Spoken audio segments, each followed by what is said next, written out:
aku nggak tahu aib kamu nggak tahu aib aku. Kalaupun kamu tahu juga kamu akan diam-diam aja.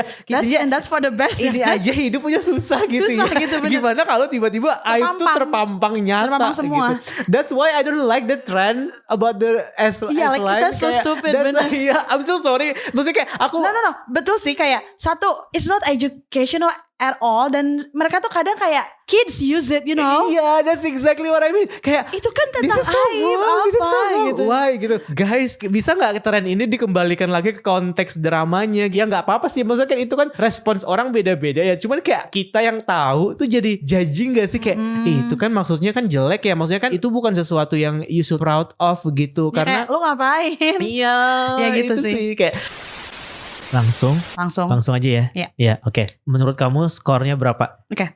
1, 2, 3. 3. Oh, oke. Oh, too Wait.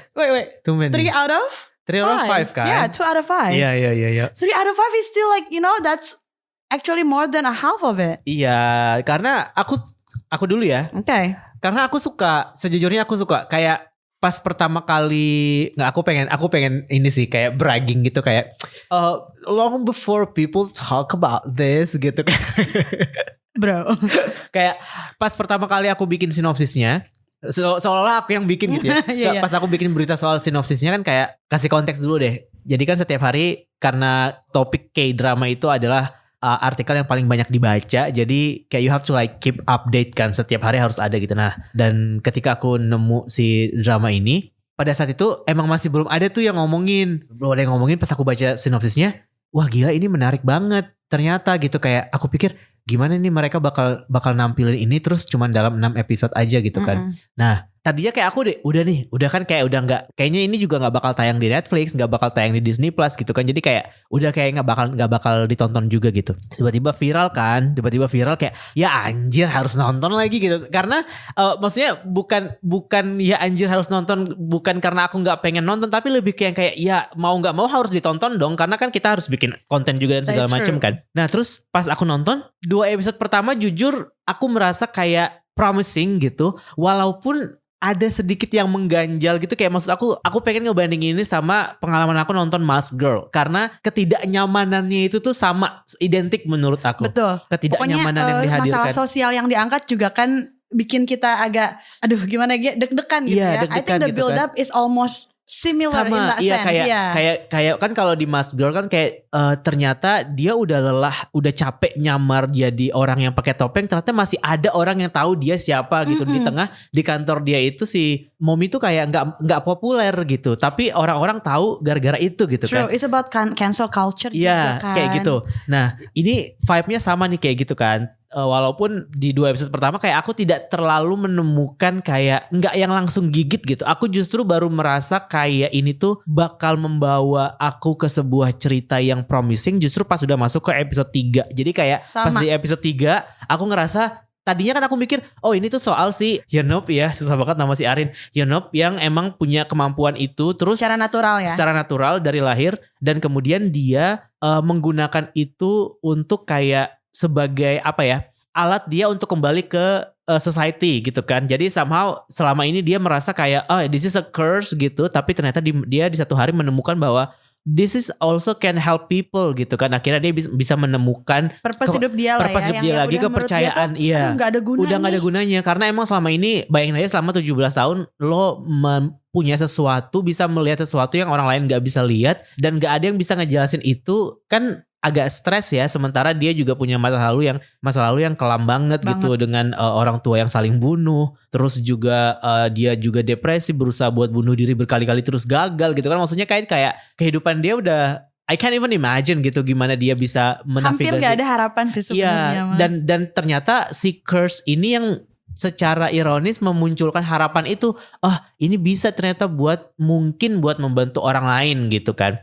Nah, pas masuk di episode 3 kayak udah mulai lebih jadi bukan S-line lagi gitu. Ini udah jadi kayak kacamata berdarah atau ngerti gak sih, kayak bener. Kacamata terkutuk gitu. Dan shift dari S-line ke kacamata itu, walaupun menurut aku kayak sedikit nggak smooth lah ya. Aku merasa kayak nggak smooth, tapi entah kenapa di situ jadi yang membuat itu jadi menarik gitu. Dari yang pertama aku merasa kayak dia bisa ngeliat S-line terus kemudian dia ketemu sama polisi. Oh, this is gonna be like crime kind of like thriller gitu. Ternyata enggak. Iya sih emang ada pembunuhan, tapi ternyata enggak itu. Ternyata kita dialihkan ke sebuah cerita tentang kacamata terkutuk gitu yang pada akhirnya bisa, ini kacamata punya kekuatan yang sebegitu besarnya yang membuat orang tuh jadi bisa tiba-tiba punya kepercayaan diri lebih. Mereka punya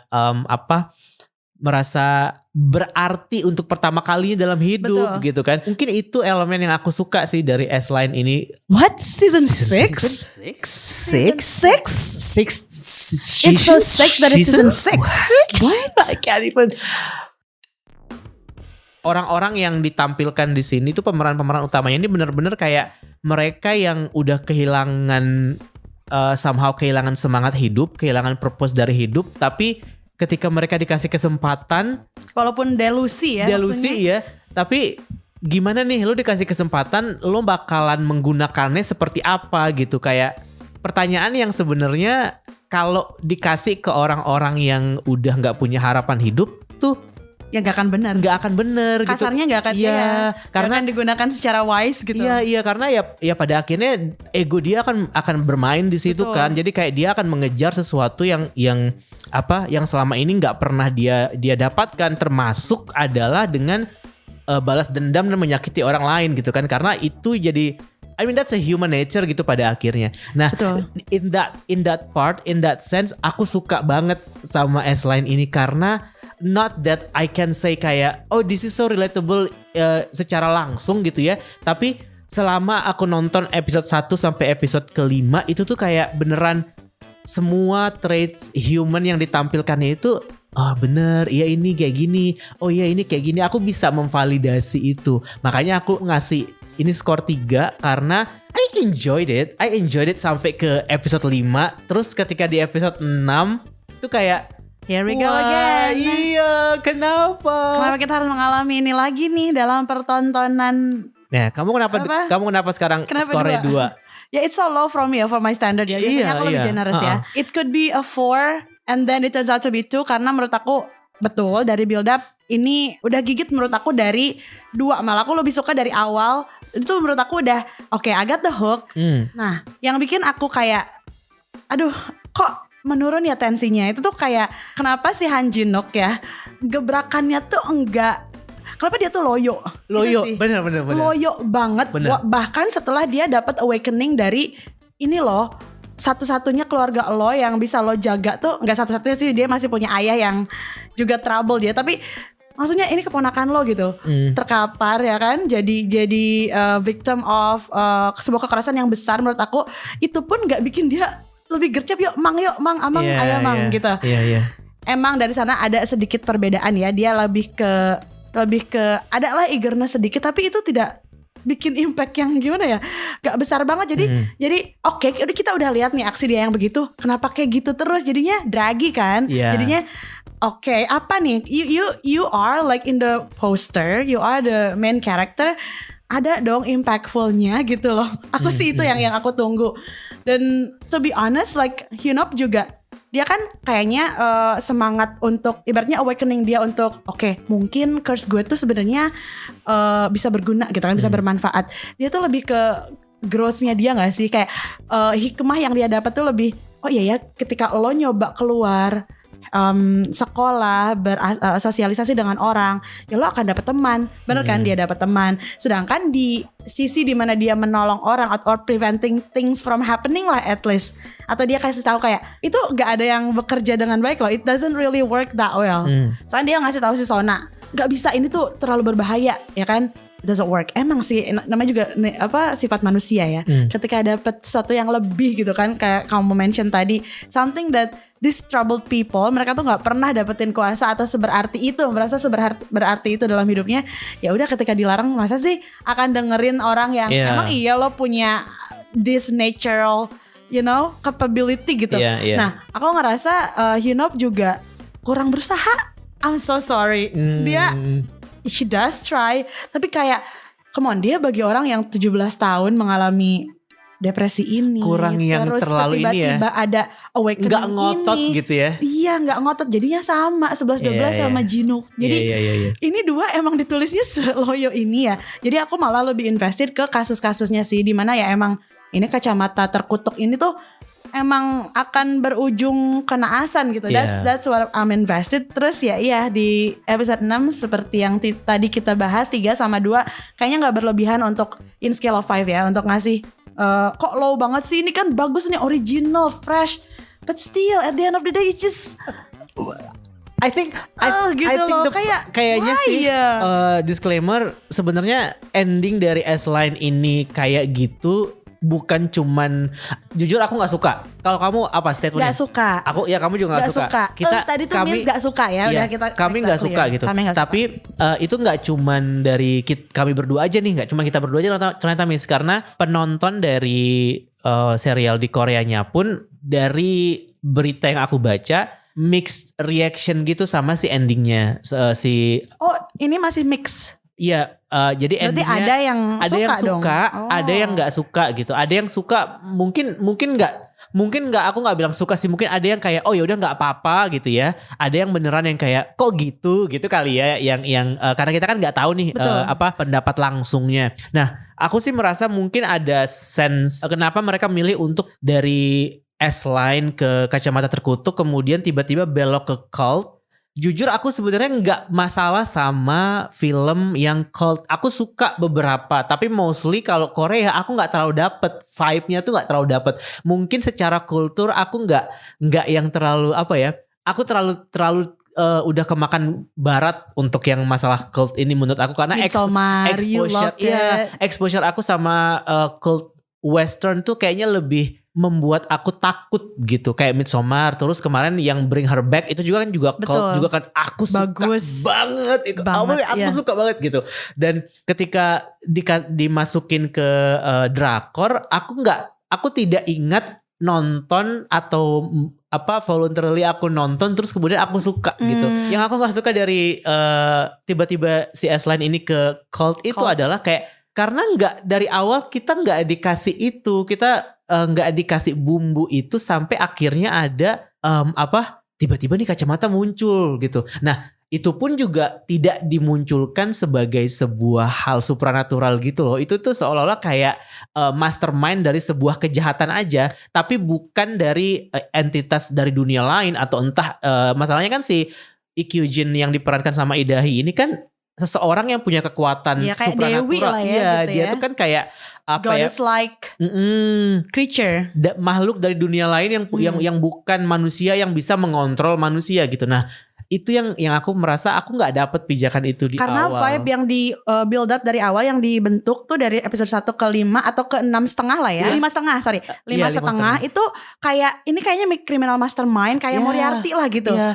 Sepinter itu gimana? And itu teknologi lah. I think it would be better if it's actually like technology wise device gitu loh Kak. Betul. Atau enggak mungkin balikin aja ke how society beneran messed up gitu, bukan karena ini pengaruh dari supernatural being gitu loh maksudnya. Kalau misalkan ke teknologi mungkin bisa lebih make sense karena objeknya kacamata ya, iya dimana kan? Biasanya kalau di detective movies atau dimanapun dia tuh diutilize kayak barang yang bisa ngebantu investigasi gitu loh. Jadi terus, teknologi gitu.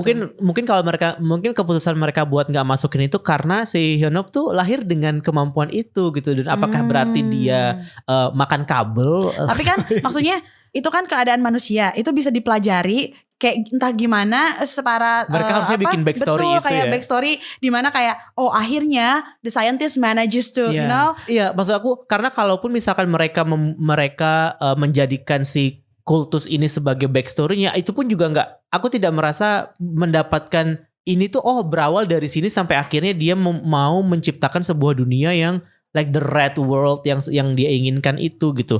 Dan itu sih yang aku kayak benar. Why? How? Dan kita juga mengalami ini kan sebelumnya. We mentioned it before we start recording. We exactly felt this way ketika nonton Nightmares and Daydreams ya, yang di Netflix yang serialnya Joko Anwar kan. Betul, bagus. Banyak episode yang kita sangat sukai. Vibe-nya sama juga. Episode terakhirnya vibe-nya sama kan. Episode terakhirnya sama. Rekrutmen ya kan. Terus visualnya sangat dan terus kayak dipenggal. Ada pemenggalan manusia gitu ya di tengah-tengah orang yang berkumpul yang sudah percaya dengan kultus ini gitu. Jadi iya benar, and it exactly feels the same, kayak makanya itu yang bikin here we go again. Tapi mungkin itu formula yang aku nggak tahu sih. Sebelum itu ada nggak sih like same? Aku kayak I can kind of read something. Aku ngebaca sesuatu di obrolan kita sekarang. Mungkin kalau itu tema cult ya, aliran sesat, kalau di build up dari awal dan dikasih tahu bukan sebagai sebuah plot twist di ujung, so far akan berhasil. Ya kayak misalkan Midsommar ya, the one that we love. Terus tadi apa kamu bilang? Bring her back. Nah masalahnya apalagi yang non-western yang menurut kamu? Non-western, I don't think so. Belum nemu ya. Kayak karena Exuma juga bukan cult ya. Ini mah emang dari awal ya shamanism ya. Maksudnya kalau Midsommar itu kita sebagai penonton itu langsung tahu itu it's a cult movie. Tapi karakternya baru kemudian menyadari ketika seiring berjalannya cerita kan. Betul. Sementara kalau yang Bring Her Back juga gitu. Iya, Bring Her Back juga ini ada satu karakter yang heavily influence karena desperate, akhirnya dia ngikutin sebuah kultus itu. Dan kita sebagai penonton tahu. Tapi kalau yang ini kan kayak tada, it's a cult. Iya, it's a cult. Itu yang bikin kayak the eeriness yang mereka udah secara sukses, menurut aku hampir sukses dari awal sampai almost akhir tuh dikasih ke penonton. Aduh, ini nggak nyaman banget nih. Kenapa sih ini semua tentang masalah-masalah sosial yang menurut aku sih akan hindari gitu ya, orang-orang yang berkaitan, dan I will never associate myself gitu ya kepinginnya. Tapi that eeriness, that upsetting, unsettling feeling tuh kayak udah aja dirusak. Iya. Tiba-tiba jerang di luangan. Exactly dirusak sih menurut aku. Tada, I'm Dewi. Karena Gua Dewi. Kayak aku mulai merasa dia udah tidak jadi menarik lagi ketika Han Ji-wook sama Hyun-wook tuh ke sekolah yang di episode terakhir, terus tiba-tiba dia kepisahkan di dalam satu sekolah itu, terus kayak what's going on? Karena dari awal tuh that type of supernatural thing tuh nggak pernah kelihatan di sini. Yang satu hal yang supernatural yang ditampilkan tuh cuman si Aslan-nya doang. Nggak pernah ada yang ternyata ada dunia lain yang parallel universe dan segala macam. Itu yang kayak aku langsung iya benar. Nah terus pas tiba-tiba dia masuk ke dalam ruangan kosong gelap, terus tiba-tiba dia ngelihat ada orang-orang itu kayak, loh kok tiba-tiba kesini? Aku jadi kayak ngerasa, apakah aku menonton episode series 1 dari series yang berbeda? Jadi sama gitu. aku juga tadi. Ini aku gak salah klik kan gitu. Hai, kamu pendengar baru Ngedrakor. Kalau kamu dengerin episode ini di Spotify, please pencet tombol follow di channel kita. Atau kalau kamu dengerin ini di YouTube, subscribe yuk.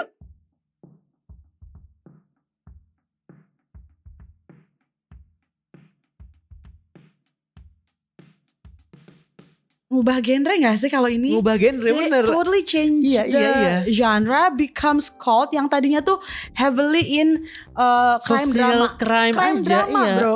Itu aja. And it suddenly become cult. Dari mana? Dan cultnya tuh pure yang cult supernatural ya? Iya. Ya kan, bukan kumpulan orang-orang sakit yang secara sosial dia pun misalkan nih si guru ini juga Bu Kyujin ini tuh dia juga troubled person yang selama ini tuh emang dia tuh pengen cari temen dengan membangun kultus ini gitu loh. Atau basically cuma seorang narsisis aja gitu.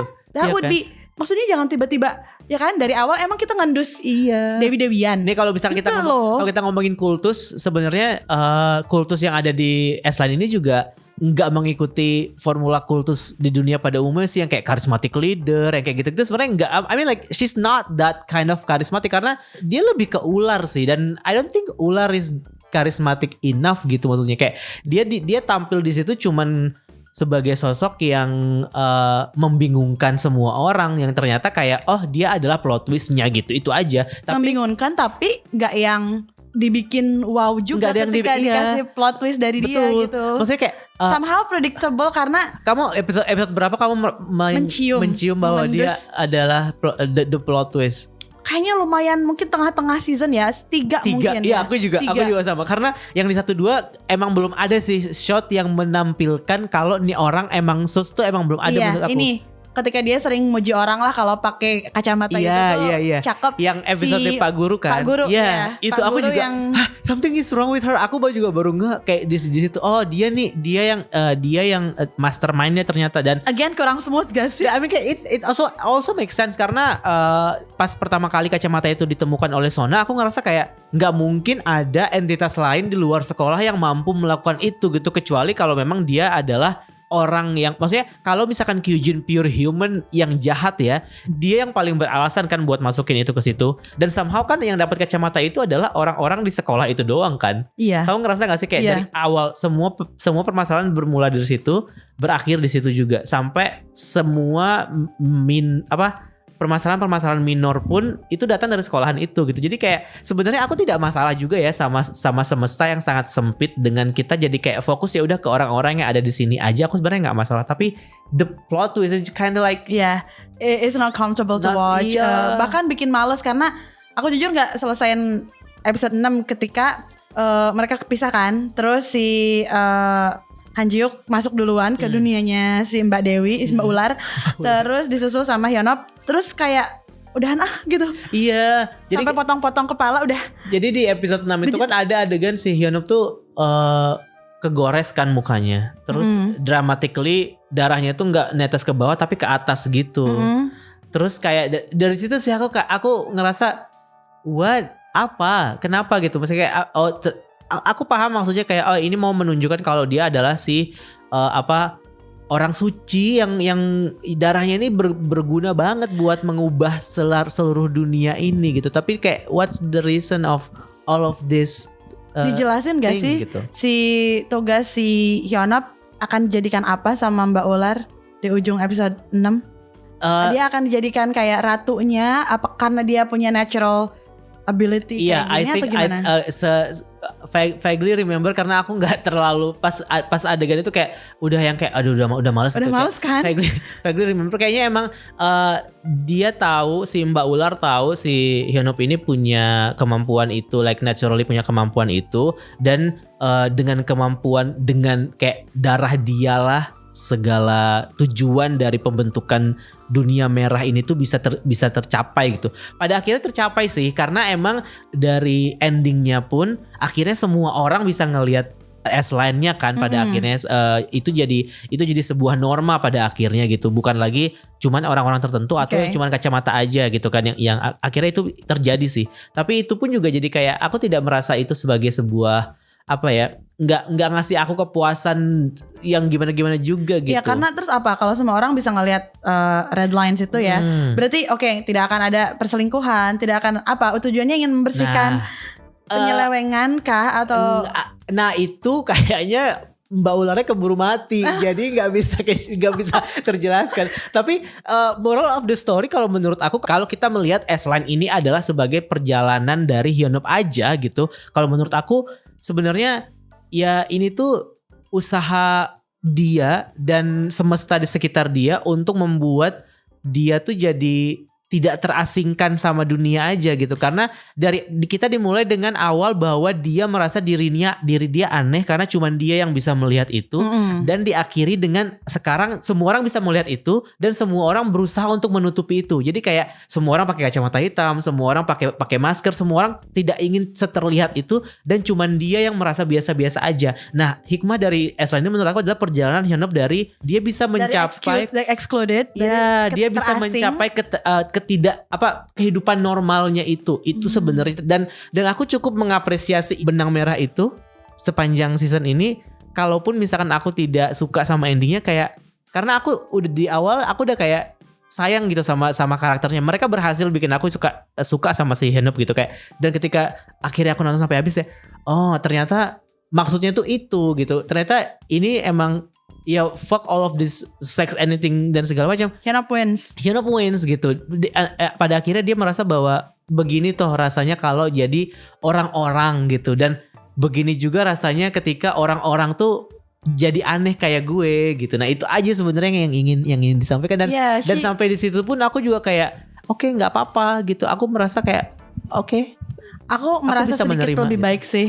When you kind of highlight, fokus aja dulu sama si Hyunop ya kan perjalanan dia sampai akhir. Tapi just because I didn't really watch the last episode, kalau kamu mengutarakannya kayak gitu, ini kayak her character, ini karakternya tuh ngingetin aku ke si Luke Skywalker. Jadi kayak dari from no one yang dia juga kayak tinggal di keluarga miskin, di pamannya, to become someone like a Jedi gitu. Jadi I like that arc of a story. Jadi kalau kita fokusin oke deh, ya udah ada bagusnya deh di sini gitu ya.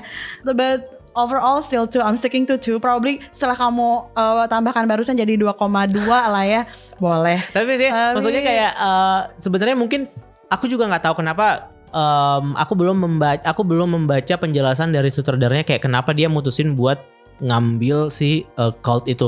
Terakhir di wawancara yang dia lakukan, dia bilang karena di webtoon aslinya itu kan ceritanya itu semua orang udah bisa melihat Aslan. Jadi ceritanya adalah episode 7, anggap aja gitu ya.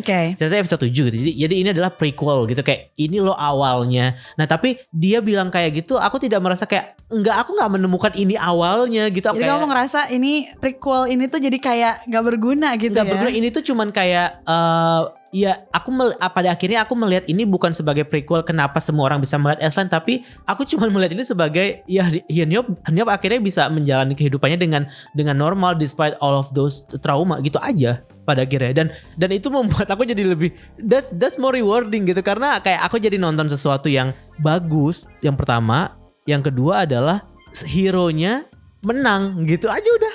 Iya benar sih. That makes me feel better aja gitu. True. Instead of like whatever we do that can make us feel better. Tapi kalau awal nggak tahu ya, ternyata di webtoonnya tuh itu udah ceritanya saya semua orang bisa ngeliat red lines. Sebenarnya akan tetap make sense. This prequel, ini usaha dia bikin prequel ini tuh akan bagus dan rewarding banget. Ya kalau jembatannya antara kenapa sih orang bisa ngeliat red lines ternyata tadinya hanya Hyunop yang bisa. Itu kalau nggak ada cult ini, itu akan bagus Kak. Smooth banget sih. Karena bener loh. Oke, ini berawal dari orang-orang desperate lah ya, dari orang-orang yang merasa terasingkan, yang merasa tidak punya harapan hidup banyak gitu ya. Also terus punya power gitu. Mereka gak punya power, betul, powerless. Terus mereka direkrut. Nah, proses perekrutannya ini loh yang again that's so wrong for making it jadinya kayak udah tiba-tiba naon tadi. Selain cult tuh dia jadi kayak Dewi kan ya. Jadi kayak supernatural gitu. Terus no, let's stick it to crime drama. Iya. Karena sebagai crime drama, ini episode 1 sampai 5,5 tuh menurut aku bagus. Bagus, ya. Aku juga suka. It's a 3.5 probably. Aku juga suka sih. Karena masing-masing episodenya itu dibuat terpisah kan, kayak almost like anthology gitu kan, dengan judul yang sendiri-sendiri. Dan cuman kayak sekarang sasarannya siapa nih? Iya betul. Dan entah kenapa mungkin karena aku emang cukup bias dengan cerita-cerita seperti itu kali ya. Antologi kayak gitu kayak aku lebih lebih menarik aja menurut aku. Kita tuh ada Instagram loh. @podcastngedrakor. @podcastngedrakor. Dari semuanya menurut kamu yang mana episode yang paling Angela gitu? Ya, Angela. I have 2 favorites. Yang satu sih Pak Guru yang ternyata istrinya tuh ternyata kakaknya itu ternyata si kakaknya justru yang simpanan itu tuh sakitnya tuh nyampe ke punggung gitu kan. Bener. karena biasanya kan istri muda adalah yang muda gitu kan, kita kita mikirnya kayak gitu kan, dan kita nggak nyangka kalau ternyata istri mudanya ternyata kayak si bapaknya ya, lo jahat banget mempermainkan hidup orang segininya gitu loh. Iya, kayak she looks so simple and she's so loving. Dan sekarang aku benci banget sama bapak-bapak itu. Iya, sama aktor itu. Sama aktor itu aku ngelihat dia kan bakal main sama Song Joong Ki lagi ya di drama bulan September ya. Terus aku ngelihat foto dia kayak, gue benci banget ke bawah, bener. Netizen. Bapernya ke bawah. Yang kedua si Mbak Admin itu yang mana ya? Yang iya. Iya, yang guru musik yang mau jadi artis. Yang mau jadi aktris. Iya. Aku suka si Pak Guru. Pusing. Episode 3 kan ya Pak Guru ya. Si Apate kan Apate, terus Hotel episode 4, episode 5-nya. Nah, aku sih lebih suka yang episode 5 tuh siapa yang diceritain ya? Aku lupa deh. Episode 5 tuh tentang ini Jiuk. Nah, Jiuk dan itu connect that's number one. Menurut aku itu sampai situ tuh kayak ini bagus menurut aku. Bentar, aku tadi sempat lupa bahwa Jiuk juga salah satu target kan ya. Maksudnya enggak target sih, dia menemukan itu dan menggunakan kacamata itu nggak mau lepas gitu kan. So poinnya selain dari melihat drama ini sebagai perjalanan hidupnya Hyunop siapa sih namanya? Hyunop adalah aku merasa kayak let's just play what ifs gitu, kayak misalkan gimana kalau kita kasih power ke orang-orang powerless ini, apa yang akan mereka lakukan dengan power yang mereka punya itu. Dan itu juga sekalian mau ngasih kita sudut pandang bahwa enggak semua orang yang bisa melihat S-line itu ketika mereka dikasih kemampuan, enggak semuanya kok menggunakan kemampuan itu untuk sesuatu yang jahat gitu. Tapi tetap konsistensinya adalah mereka akan menyaksikan atau mengalami hal yang naas dah. Betul. Gitu. Dan aku suka banget yang episode Jiwook itu karena nggak cuman akhirnya kita tahu ternyata sebesar itu rasa sayang dia ke Sona gitu, tapi juga the twist gitu kan, tentang orang yang ternyata molested Sona gitu kan. Terus juga di situ aku jujur baru pertama kali nonton emasnya Isuyok. Aku udah tahu dia dari lama dan aku selalu bilang kayak he's the vampire actor karena kan dia pernah main jadi vampire dan he looks like vampire to be honest. Ya kan dia selalu tampil dengan kayak dandanan pucat dingin gitu kan, hidung mancung segala macam, kayak he looks like vampire like literally gitu. And in that scene he's just impeccable, you know what I mean? He's so good. Iya. Aku di situ aktingnya baru keluar kan sih? Iya. Dari selama ini dia baru acting. Yang kamu bilang selama ini kayak loyo di situ dia baru keluar. Tapi loyo juga kenapa aku jadi kesel karena dia bagus jadi loyo, ngerti nggak? Iya. He's a good actor menurut aku. Dia suaranya deep kan. Pas dia nangis, he feels betrayed, yes, disbelieved, disgusted, itu semuanya kerasa. Iya. Dan semuanya terpancarkan like bro, okay, that's such an Oscar winning acting. Bener. Bagus banget di sana. Aku sampai kayak merinding tuh, kayak mungkin diremas hatinya. Mungkin itu bagian yang paling aku merasa harusnya ini aja, ngerti gak sih? Harusnya ini aja akhirnya gitu. But then since it's already like made, pas kita nonton kan sudah selesai ya. We should have stopped there. Iya. Harusnya udah sampai situ aja gitu. Di 5,5 deh. Kayak, dan ada yang udah ngingetin aku kayak gitu loh. So my friends from school, mereka tuh kayak Kak Rizky, Mr. Rizky di 5,5 aja udah sampai scene ini secara spesifik dibilang kayak gitu. Tapi kan traits aku yang kadang toxic ya, kayak naon sih you ngatur. Bener miss, sorry ya, I should have listened to you. Iya, aku nyesal nonton tamat sampai nggak tamat sih, episode 6 70%. Iya ya, itu salah satu best sih ya, sepanjang 6 episode ini. Dan apa ya Pak Guru juga aktingnya bagus banget kan. Pak Guru juga aktingnya bagus. Dia ngerasa kayak ngelirik ke kakaknya, ya Allah kasihan banget hidup kakak gue. Malah yang aku merasa kayak agak sedikit enggak sih, sebenarnya enggak out of nowhere, lebih ke yang kayak eksplorasi si Hyunopnya aja gitu. Kayak ketika dia mulai sadar kalau gimana kalau misalkan gue punya juga gitu kan, gue punya S-line juga, apa yang akan gue rasakan gitu. Itu sih yang aku agak sedikit abrupt, ya? Agak sedikit ketiba-tibaan ini gitu. Maksudnya kayak sebagai orang yang hidup sebagai hermit selama bertahun-tahun gitu, terus tiba-tiba dia berkontemplasi panjang, sementara dari satu adegan ke adegan lain hidupnya tuh nggak pernah tenang gitu. Kayak tapi suka sih aku ketika dia akhirnya bisa menemukan teman yang kayak gitu-gitu, kayak akhirnya bisa balik lagi membumi. Dan ya hikmah yang dia dapat suka sih. Iya, aku suka sama hikmah yang dia dapat.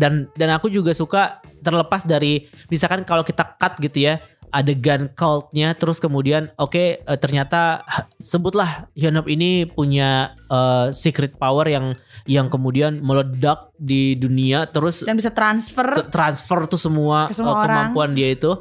Nah, aku suka pas di akhir lebih ke karena jadi kayak apa ya, social issue whatever it's called gitu, yang kayak gimana kita sebagai manusia, sebagai society gitu, bagian dari society, ketika kita bisa melihat aib seseorang di depan mata kita langsung, dan itu berlaku juga sebaliknya ke kita. gimana kita akan react untuk dengan melihat itu gitu. Betul, dan itu datang secara tiba-tiba. Iya. Kan? Yang tadinya mereka nggak punya jadi bisa. Iya. Nah terus kan akhirnya si Sona garisnya hilang kan. Terus si Jinook masih banyak kan garisnya. Terus adegan terakhirnya itu pokoknya Sona dijemput sama pamannya. Jinook terus. Sona dijemput sama pamannya di sekolah gitu, dijemput terus si Sona bilang kayak, gue gak suka dijemput sama lo, soalnya kalau gue jalan sama lo orang-orang pada ngeliatin gue, lihat tuh garis di kepala lo banyak banget gitu loh. Maksudnya kayak apakah kita ketika kita sadar kita punya aib sebanyak itu, apakah kita akan punya hati sebesar Jiwook gitu, menerima bahwa ya I'm not perfect, gue emang kayak gini, terus kenapa, terus apakah ketika kita ketemu sama orang kayak Sona yang dia nggak punya sama sekali clean, sekarang dia lagi masuk ke fase hidup yang baru, gimana kita akan bereaksi kayak, wah enak lu ya, lu nggak ada dosa coy, kita dosanya banyak nih atau orang gitu. tersebut akan ngerasa, am I better than everybody gitu nah, ya. itu sih yang bagian itu yang aku jadi kayak pengen explore, pengen bikin aku jadi suka dengan aftermath dari nontonnya, kayak kayaknya ini emang pola aku di setiap kali nonton ya gak sih, kayak kamu ngerasa gak sih? Like you make the story after. Iya. Aku selalu kayak ada kontemplasi gitu. Oh iya ya, gimana kalau misalkan kayak gitu, gimana kalau kayak gitu. Dan pokoknya kondisinya adalah sekarang di dunia ini Hanyop sama Sona itu nggak punya garis aja gitu. Nah terus kayak ya gimana mereka akan menavigasi hidupnya ketika mereka cuman mereka berdua loh yang pure yang kita lihat sampai akhir gitu ya, maksudnya. Terus yang kayak mereka nggak nutupin muka pakai masker, nggak malu kalau nggak pakai kacamata dan segala macam, sementara yang lain kayak yang lain berdosa gitu, maksudnya. Itu sih aku kayak ya gimana ya, ini tuh jadi, and it's okay to not see that like in membiarkan itu cuman sebatas kayak bayangan aku aja, ini tuh kayak ini loh, salah satu episode Black Mirror, tahu nggak yang Bryce Dallas Howard, the like scoring iya kan, kayak gitu kan, kayak gimana kalau kita hidup dalam sebuah society yang semuanya based on rating gitu. Betul, orang tuh ada ratingnya, orang tuh ada nilainya, dan itu bisa kelihatan oleh semua orang. Kalau ratingnya di bawah, kalau ratingnya jelek, dia akan ditolak dalam hal apapun dan tidak akan dan lain-lainnya. Dan tidak akan mendapatkan fasilitas apapun yang melebihi rating dia gitu kan. Itu kan jadi kayak agak messed up ya kalau dunia kalau kayak gitu. Maksudnya kita aja nih, kita yang aku nggak tahu aib kamu nggak tahu aib aku, kalaupun kamu tahu juga kamu akan diam-diam aja. And that's for the best. Ini aja hidupnya susah gitu ya. Gitu, gimana kalau tiba-tiba aib tuh terpampang nyata, terpampang semua. Gitu. That's why I don't like the trend about the S-line. Like that's so stupid. I'm so sorry. Maksudnya kayak aku No. Betul sih, kayak satu, it's not educational at all, dan mereka tuh kadang kayak kids use it, you know. Iya, that's exactly what I mean. Kayak itu kan tentang aib apa gitu. Why gitu. Nah, aku kayak ngerasa pas ngelihat trennya viral, kayak guys, bisa nggak tren ini dikembalikan lagi ke konteks dramanya gitu, jangan dibawa ya maksudnya kayak ya nggak apa-apa sih, maksudnya kan itu kan respons orang beda-beda ya, cuman kayak kita yang tahu tuh jadi judging gak sih, kayak itu kan maksudnya kan jelek ya, maksudnya kan itu bukan sesuatu yang you should proud of gitu ya, karena lu ngapain. Iya ya gitu itu sih kayak that's what I don't like about aku suka orang-orang akhirnya melirik satu produk drama yang marketingnya tuh nggak masif gitu, tapi basically sebenarnya bagus unless the half part of the 6 episode aja gitu sebenarnya. Iya itu betul. Dan the fact that it's like viral, ya kan, tanpa harus ada di 2 OTT yang besar, menurut aku sih they did great. They did a very good job. Dan ini juga kemarin kan akhirnya tayang di video kan.